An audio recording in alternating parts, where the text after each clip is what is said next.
इश्क देना, इश्क देना। आप सब लोग खुद बताएं, ये कहाँ का इंसाफ है कि अकबर एक बेटियों वाले घर में यूं दंदनाता हुआ घुस जाए। बात तो ठीक है तुम्हारी। नाहिद फुप्पो इस मोहल्ले में बहुत पुरानी रह रही हैं। जरा सा बुरा वक्त आया उन पे, वरना उनकी शराफत के बारे में आप सब जानते हैं। अपना कर्ज वसूल करने का ये कोई तरीका नहीं, सरासर ब्लैकमेलिंग है, जुल्म है। आप लोग मेरे साथ चलकर अकबर को उस घर से बाहर निकालें।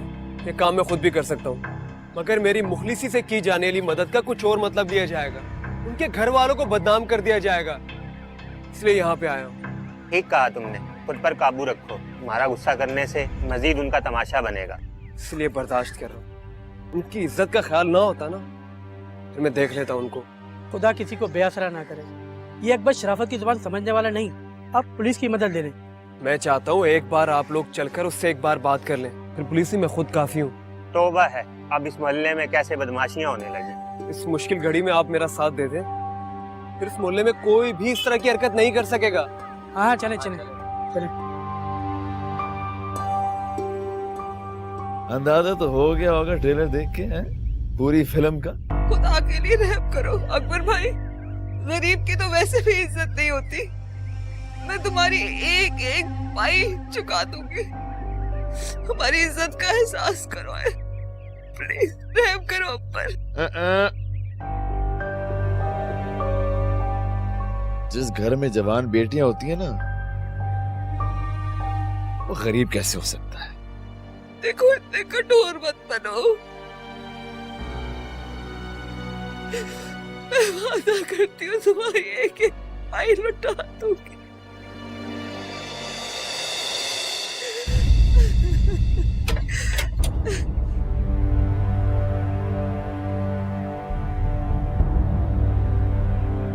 अम्मी, अम्मी आप इसके सामने हाथ क्यों जोड़ रही हैं? और ये यहाँ क्यों आए? अरे जानी, अपनी माँ से क्या पूछती हूँ, मुझसे पूछो ना, मैं बताता हूँ। पैसे वसूली के लिए आया हूँ, मेरे पैसे जो तुम लोग डिकार लिए बिना हजम कर चुकी हो। याद आया? चुका देंगे उधार, सब्र कर लो। और कितना सब्र करूं? वैसे सब्र का फल मीठा ही होता है, लेकिन यहाँ सारे दांत खट्टे हो गए। कहाँ है वो रुस्तम उस-जमा? बुलाओ उसे कहो मुझे यहाँ से निकाले बाहर।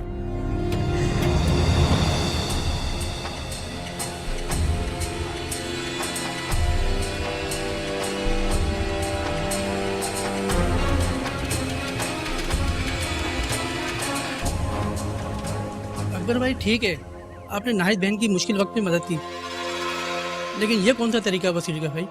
देखो अकबर भाई, हम सब मोहल्ले के पुराने लोग हैं, तुम्हें ऐसे किसी को बेइज्जत या परेशान नहीं करने देंगे। तुम्हारा जो मसला भी है मोहल्ला कमेटी में ले आओ, वहाँ बैठकर बात कर लेंगे। अच्छा, तूने मेरे खिलाफ मेरा मोहल्ला खड़ा कर दिया, हाँ? ये बात नहीं है अकबर भाई, हम किसी के खिलाफ नहीं है, लेकिन जो बात भी हो इखलाक और कानून के दायरे में होनी चाहिए।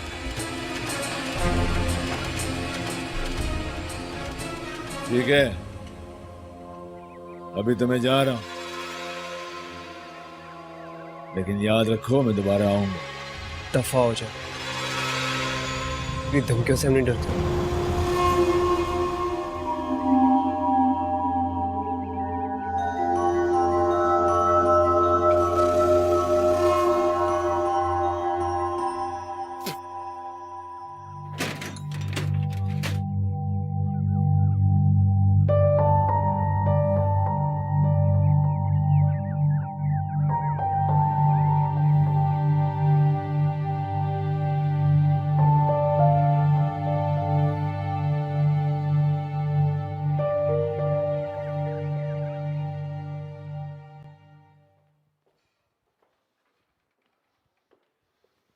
Thank you. Please have a seat. Thank you. Mehdi साहब क्या बना फिर, सिलेक्शन फाइनल हो गई? यस, फारिया मुश्ताक को फाइनल किया है जो कल से हमें ज्वाइन कर रही हैं। What? Who's she?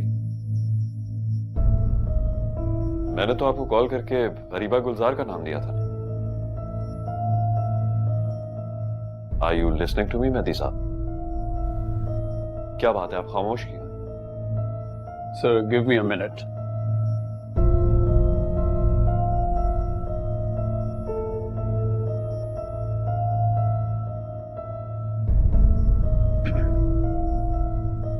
सर, आप खुद देख लें अरीबा गुलजार कौन है और सोहा मैडम ने उनके साथ क्या सलूक किया। गार्ड! गार्ड! ये लड़की यहाँ क्या कर रही है? निकालो इसे यहाँ से। मेरी शक्ल क्या देख रहे हो? निकालो इसे यहाँ से। चले भी बाहर चले। छोड़ो मुझे, बात करने दो। देखिए आप गलत समझ रही हैं, मैं मोबाइल चोर नहीं हूँ। आप चाहे तो पुलिस से तस्दीक कर लें। तुम जैसी लड़कियां पुलिस के साथ थोड़ा सा वक्त गुजार कर अपने सारे केसेस माफ करवा लेती हैं। मैं सब जानती हूँ, मुझे कुछ नहीं सुनना। Throw her out. देखिए आप गलत समझ रही हैं, ऐसा कुछ नहीं है। चले।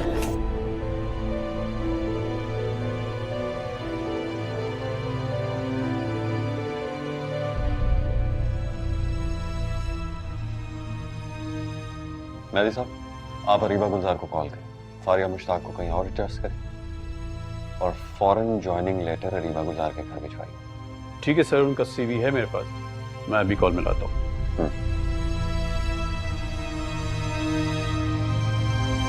आपके मतलूबा सारिक का मोबाइल ऑफ है। सर, नंबर उनका ऑफ आ रहा है। दोबारा ट्राई करें, अगर फिर ऑफ है तो आप ईमेल करें या घर जाके कांटेक्ट करें। Right, immediately. सर, हमारी केमिकल इंडस्ट्री का एम्प्लॉय है अरसल, जिसने उनका सीवी फॉरवर्ड किया था, मैं उससे कांटेक्ट करता हूँ। ओके। ऑफिस से कॉल।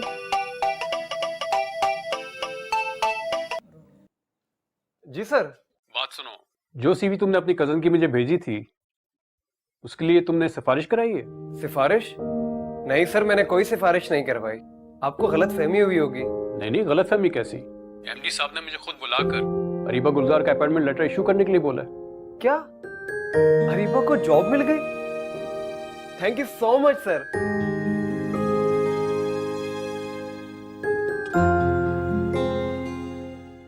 तुम छोटे हो, छोटे ही बन के रहो, ज्यादा बड़े बनने की कोशिश नहीं करो। और हाँ, शादी वाली छुट्टियां खत्म हो गई हैं, कल से स्कूल जाओ, समझे? तुम रुको, मैं देखती हूँ। कौन? अरसल।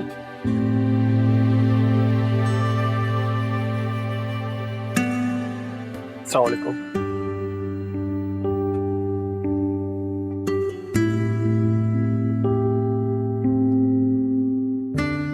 बहुत बहुत मुबारक हो तुम्हें। यहाँ एक से एक नई मुसीबत आ रही है और तुम हो के? अरे तुम्हारी नौकरी लग गई। ये क्या कह रहे हो? हाँ, अभी मेहदी साहब के हेड ऑफिस से कॉल आई थी। इम्पॉसिबल, तुम्हारे ऑफिस में मुझे नौकरी मिले। तुम्हें पता भी है तुम्हारे ऑफिस वाले ने मुझे क्या क्या बोला था? एमडी साहब ने तुम्हारा ज्वाइनिंग लेटर खुद जारी करवाया। कल तुम्हारी जॉब का पहला दिन है। तुम सच कह रहे हो? हाँ वाकई।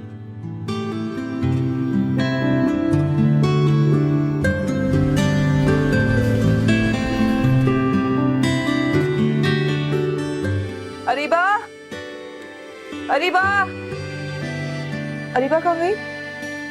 पता नहीं अम्मी, अभी अरसल भाई आए थे, फिर अरीबा भी उनके साथ चली गई। अभी घर में इतना हंगामा हुआ है, अरीबा को नहीं जाना चाहिए था घर से।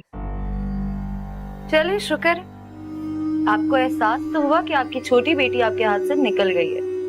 अब मुझे तो आपने कमरे में बंद कर दिया था। हाँ, उसे कैसे काबू करेंगी?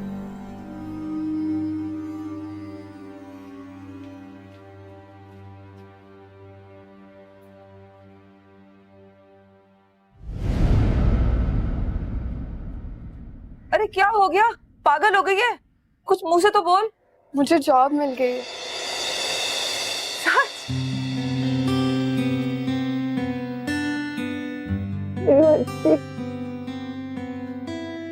शुक्र है हमारे घर में भी खुशियां आई, वरना तो मैं तो सोच रही थी खुशियां हमारे घर का रास्ता ही भूल गई। वो बात को मैं मिठाई लेता हूँ।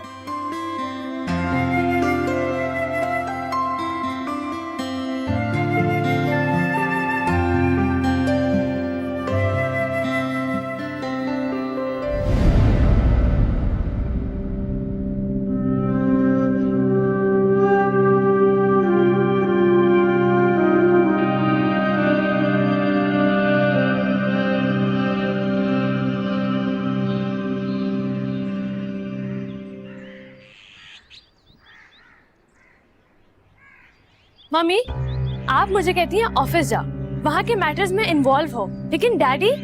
क्या हुआ बेटा? मम्मी, मैंने ऑफिस फोन किया और मुझे वहाँ से इन्फॉर्मेशन मिली।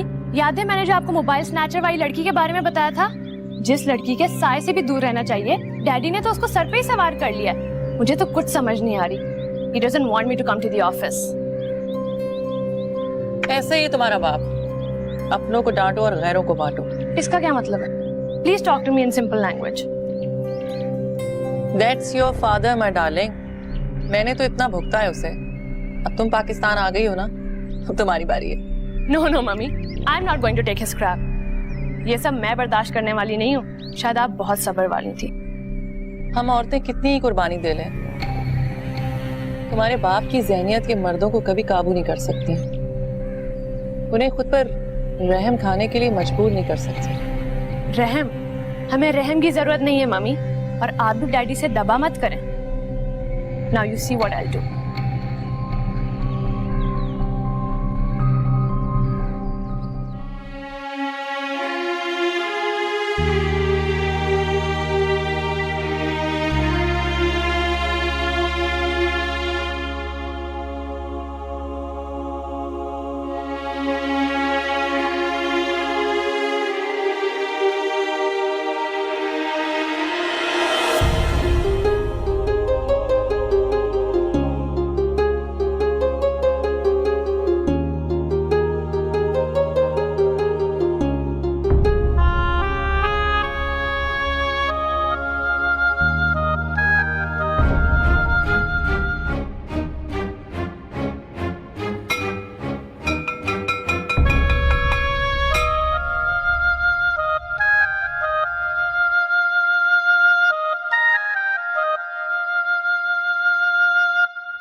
वालेकुम सलाम। अरीबा गुलजार, ये है आपका रूम।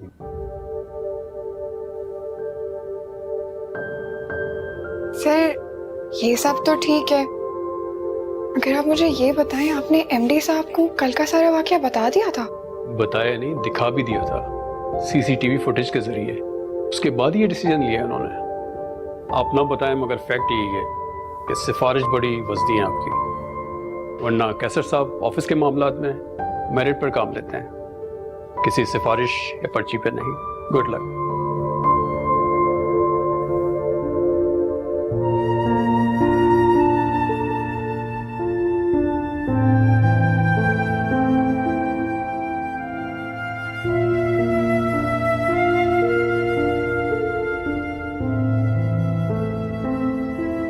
अरे नाहिद, अरे नाहिद, क्यों नजरें चुरा रही है मुझसे? हैं? अरे रात गई बात गई। भाई देखो, अकबर से मैंने कुछ कर्जा लिया हुआ था, इसलिए उसका साथ दे रही थी। अगर मैं उसका साथ ना देती ना, तो तुम्हारी गर्दन छोड़ के मेरी गर्दन पकड़ लेता। अब बात मेरी गौर से सुन, मैंने तेरे लिए ना 6,000 रोजी का बंदोबस्त किया है। 6,000?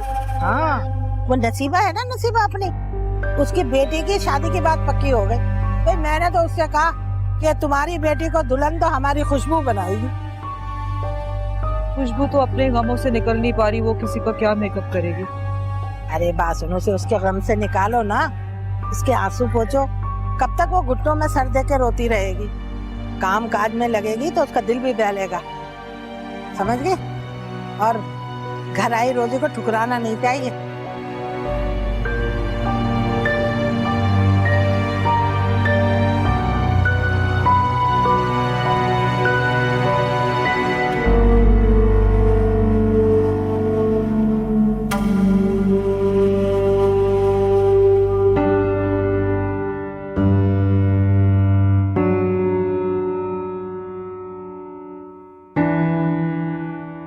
अल्लाह का शुक्र है तुमने फिर से घर के कामकाज में हिस्सा लेना शुरू कर दिया। बेटा मेरी मानो तो अपने पार्लर का काम भी फिर से शुरू कर दो। तुम्हारी बनाई हुई दुल्हनों की तारीफें तो दूर दूर तक होती थी। तारीफ मेरे नसीब में तो खाक लिखी है। जिसकी बहन अरीबा जैसी हो, वो क्या दुल्हन बनेगी और क्या दुल्हन बनाएगी। भूल जाओ उसे, समझो मर गया। माना तुम पर कयामत आ गई, लेकिन कयामत भी तो आके गुजर ही गई ना। कब तक इसे लेके बैठी रहोगी? हाँ, किस्मत के लिखे को कौन टाल सकता है।